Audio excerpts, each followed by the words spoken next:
ልብህን ንጹህ ማድረግ ማለት ነው ለማንም ክፉ ነገር አለማሰብ። በቃ ቅን ሰው፣ በቃ ቀጥተኛ ጥያቄ ስትጠይቅ ቀጥተኛ መልስ መልስ። ትልቅ ነው ትንሽ ነው፣ ሙስሊም ነው ክርስቲያን ነው ፕሮቴስታንት ካቶሊክ ጆባ፣ ሃይማኖት፣ ዘር፣ ቋንቋ፣ ኦሮሞ ማንም ሳትል ለማንም ቅን ሁኑ። በቃ የትኛውም ሃይማኖት የትኛውም ብሔር ቻይናም ህንድም የትም ሰው ለሁሉም በጣም ቅን ልብ፣ ንጹህ ልብ እመነኝ ያልኩ በህይወትም ይዘንበውን ነገር ታያላችሁ። እና እኔ ብዙ ጊዜ እዚህ መጥቶ እኔን እዚህ ያቆመኝ የኔ ብቃት ወይ ደግሞ የትዳር ኤክስፒሪየንስ ወይ ደግሞ ሪሰርች ወይ ደግሞ ትምህርት ይመስለዋል። ቅን ነኝ ተብሎ እንደዚህ በሚዲያ አይወራም። በምችለው አቅም ግን ብዬ አስባለሁ። እና በህይወታችሁ ዛሬ ለምነ ዛሬ መሰማት ከፈለክ በቃ ልብህን መጀመሪያ ንጹህ አድርግ። በቃ የበደልካቸውን የበደሉን ምናምን በቃ ይቅር ብያ ነው። አንቺ አይደለሽም ጥፋተኛ፣ እኔ ነኝ። አንተ አይደለም ችግር ያለበት እኔ ነኝ። ሶሪ። እኔ ስልክ ላይ እንደዚህ መርጬ ያስቀየምኩት ሰው ማን ይሆን ብዬ በቃ ይቅርታ ለመጠየቅም ልክ ስደውል ተሰድቤ ተነቄ ምንም ተብዬ ያውቃል። በቃ እሺ ሶሪ በቃ አጥፍቻለሁ፣ በማወቅም ባለማወቅ ከኔ በተሻለ እግዚአብሔር ይካስሽ፣ ከኔ በተሻለ እግዚአብሔር ይካስ ብዬ ዘግቼ ያውቃል። አልጠቀመም የሆነ ነገር በቃ የዛኑ ቀን እርግፍ ብሎ ከኔ የወደቀ ይመስል በጣም ነው ቅልል ያለኝ በጣም።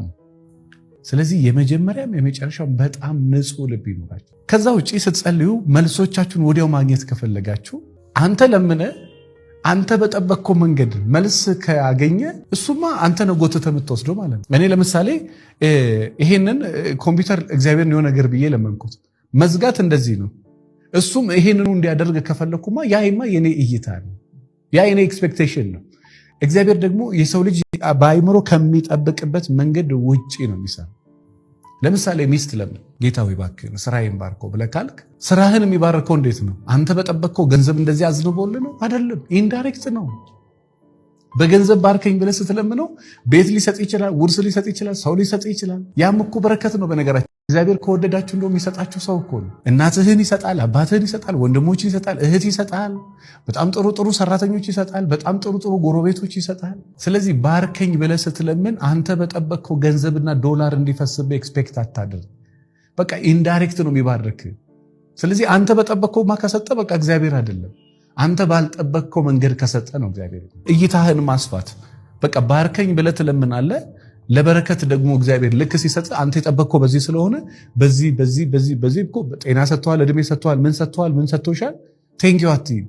ስለዚህ ነገም ቢሰጥሽ አታመሰግኝም ማለት ምስጋና ከዛ የተነሳ በረከትሽ እየወረደ አይምሮሽ አያድግም፣ ሰውነትሽ አያድግም፣ ስሜትሽ አያድግም፣ ቤተሰቦችሽ አያድጉም፣ ልጅሽ አያድግም፣ ሚስት አታድግም። ስለዚህ ዛሬ ለምናችሁ ዛሬ መሰማት ከፈለጋችሁ ልባችሁ ንጹህ አድርጎ የመጀመሪያ፣ ሁለተኛ ደግሞ እናንተ ከለመናችሁት በኋላ እናንተ በጠበቃችሁት መንገድ መልሱን አትጠብቁ። መልሱ ዳይሬክትም ይመጣል፣ መልሱ ኢንዳይሬክትም ይመጣል፣ በፊት ለፊትም ይመጣል፣ በጀርባ። ለምሳሌ ጌታዬ ሆይ በትዳር ባርከኝ፣ እባክህን ስነ ስርዓት ያላት ሴት ስጠኝ፣ እባክህን ጨዋ ወንድ ስጠኝ ብለሽ ከለመንሽ አንቺ የምትጠብቂው ምንድን ነው? ልክ ገንዘብ ስጠኝ ብለው ለምነው 4 መዳበሪያ ብር ከመሬት አግኝተው ሚሊዮነር ሲሆኑ እያለሙ የሚያድሩ ሴቶች አሉ፣ ወንዶችም አሉ።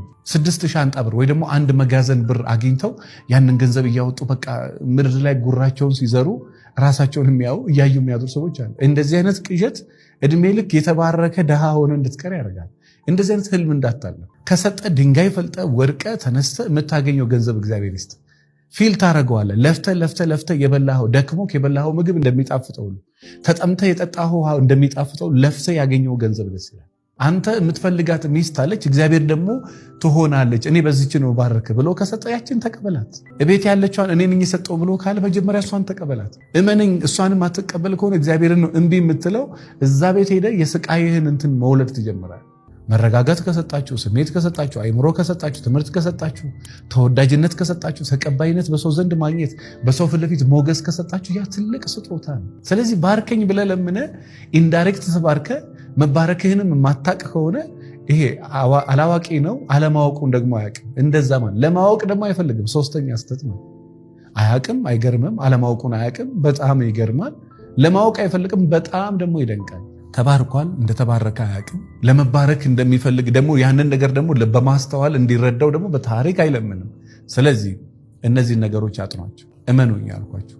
የትም ሃይማኖት በእስልምናም በክርስትናም የትም ሃይማኖት ሆኖ እመኑኝ፣ መጀመሪያ ልባችሁን ንጹህ አድርጉ። ከዛ በተረፈ ያን ፈጣሪ ከለመናችሁ በኋላ ያ በረከቱ ኢንዳይሬክት ስለሚመጣ አመስግኑ። ከዛ ለውጡን ታዩታላችሁ በህይወት። ሚስትን ማበረታታትና ማድነቅ እውነቴን ነው የምነግርህ ትዳርህን ደስተኛ እንድታደርጉ ያደርጋል። ሰላም የሆነ ትዳር እንዲኖር ሚስትን አድንቃት። የትኛውም ሴት መደነቅ ትፈልጋል። ጨው በስቶባት ሊሆን ይችላል፣ መልኳ ምንም ሊሆን ይችላል፣ አፍንጫዋ ጎራዳ የምትባል ሰልካካም ትሁን፣ ጠይምም ትሁን፣ ቀይም ትሁን፣ አጭርም ትሁን፣ ረጅምም ትሁን፣ ምግብ ይጣፍጥላትም አይጣፍጥላት፣ ገላዋ ይመርም አይመርም፣ በቃ አድንቃት። የኔ ናት ብለህ ተቀብለሃል እኮ ከዚህ በኋላ ወዴትም ማድረግ አትችልም። ስለዚህ ምን በላት? ሚስትን አድንቃት፣ አበረታታት። መተቸት ብቻ ከሆነ እመነኝ ባለቤት እንዳንተ እዚህ ምድር ላይ የምትጠላው ሰው አይኖርም። ይሄም 100% እርግጠኛ ሆኜ ነው የምነግርህ። ስለዚህ ባለቤትሽን አድንቂ፣ አበረታቺ። ባለቤትህን አድንቃት፣ አበረታታት።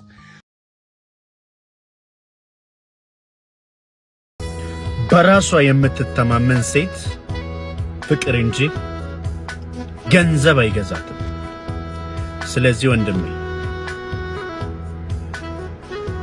ነቃ በል።